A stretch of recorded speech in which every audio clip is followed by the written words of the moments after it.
We begin with breaking news this morning. A U.S. official tells CBS News that Ukraine has agreed to a U.S. brokered peace deal to bring the war with Russia to an end, with only minor details set to be left to sort out.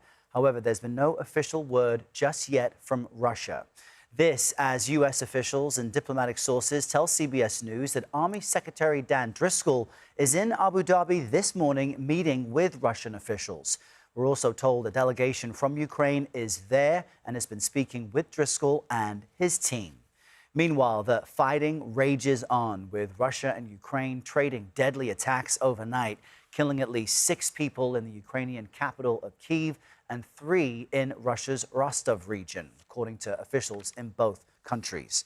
For more on all of this, let's bring in Asami Terajima. She's a reporter with the Kyiv Independent and joins us now from Kyiv with more on all of this. Asami, good morning to you.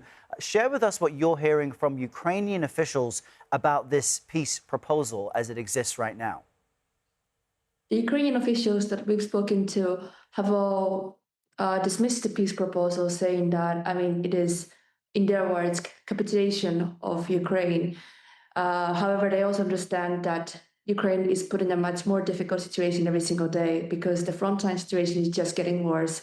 The Ukrainians are not receiving enough Western military aid, and corruption scandals are erupting. So it's very difficult. Ukraine is really put in a very difficult spot. Yeah, and part of that difficult position is that Ukrainian officials don't appear to have any other options outside of this peace agreement. But what have been the main sticking points for Ukrainian officials in this deal? The main sticking points were, well, among them, the biggest, I think, is the part about ceding the territory, because the initial peace proposal included Ukraine ceding territories in the eastern Donbas region, some of which Russia doesn't control yet, and the fighting is still ongoing. So just giving it away is a hard no for Ukrainian officials and also Ukrainian soldiers who are still fighting there.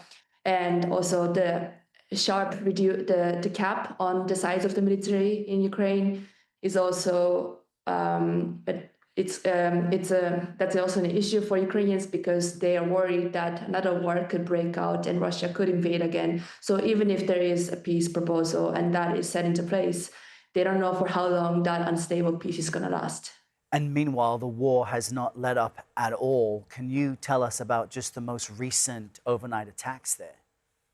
Yes, the Russian forces launched combined drone and missile strike on Kyiv and other cities in Ukraine. And just in Kyiv, 7 people were killed as of now, and 20 people, including a child, were injured. And the energy situation got much worse. Russian forces struck the energy facilities, not just in Kyiv, but in also 5 other regions. So the situation with blackout is about to get much, much worse. Asami Terajima with the Kyiv Independent. We appreciate you joining us on this breaking story with your reporting from Kyiv. Thank you for your time. And a note for our viewers, Holly Williams will have more on this breaking story for us later this hour, so stay close for that.